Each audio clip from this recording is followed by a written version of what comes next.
Hi, this is Nichelle Aiden at the Capitol with Connor Boyack to talk about House Bill 442 about the Zion Curtain. Can you explain the bill to us first?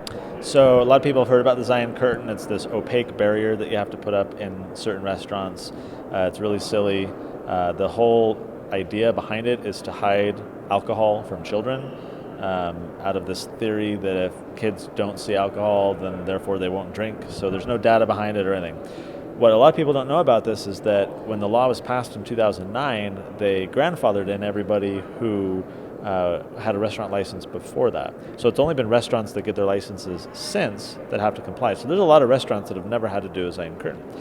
This bill is now removing that grandfathering exemption.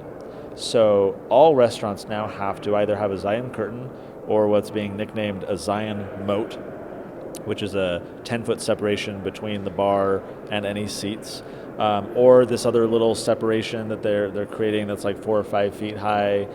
So they're giving you a few options, but they're also eliminating the grandfathering exemption. So now all restaurants will have to do this. They're increasing the tax by 2% across the board on all alcohol, and it's got other regulations and stuff in it as well. But a lot of people are saying, oh, the Zion Curtain is finally coming down, and kind of not really. You either have to have a Zion Curtain or a Moat or this other barrier. They still want to just shield, children from liquor, and that's kind of the idea behind it. It's really silly, but that's what the bill does, basically. Okay, so the Restaurant Association actually supports this bill. Why is that? It's a great question, kind of confused. At first, the Salt Lake Restaurant Association was opposed. They're now supportive. The problem with this bill is it's very long and it does many things. And so while those objections are in there, there's a whole lot of other things the bill does. It's changing some of the licenses. It's changing enough things that they're looking at it in like the net total of what it does, right? And they're like, oh, well, we actually like these things. We can live with these things, but we like this. And so I think in kind of the net total, they're seeing that maybe there's some good stuff in here just for the restaurants. But for the free market, for a lot of the independent smaller restaurants, for taxpayers, the consumers who are buying this stuff, who are now paying even more, from our perspective, it's bad.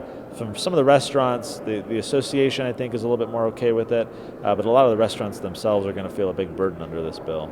Okay, why should the public care about this bill? So certainly right now it would be an 88% markup on liquor, and then higher markup as well on some of the beer and the malts and things like that as well.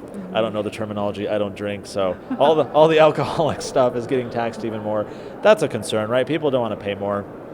It's also bad for tourism. The argument is that it's really silly if you're coming in from out of state, and now if you sit within 10 feet of the bar for the people who elect, the restaurants who elect to have a Zion Moat, if you sit within 10 feet of the bar and you appear to be under 35, you're going to get carded, even if you're not buying alcohol, just because you sit in this 10-foot barrier.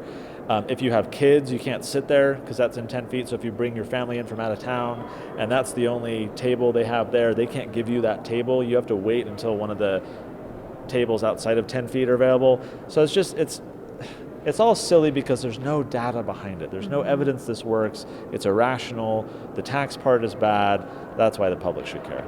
Okay, and then last, do you know if any other states have laws like this? So we get a lot of criticism for having weird alcohol laws. The fact is that a lot of states have weird alcohol laws, and they're all much different from one another. So the Zion Curtain, I think, is pretty unique. There's some aspects of the bill that are in other states. Certainly we can't be pinpointed as the state with that's doing all this weird stuff. A lot of states have this issue, but a lot of states violate the free market. We're not an exception to that, but we're certainly not alone. Okay, great.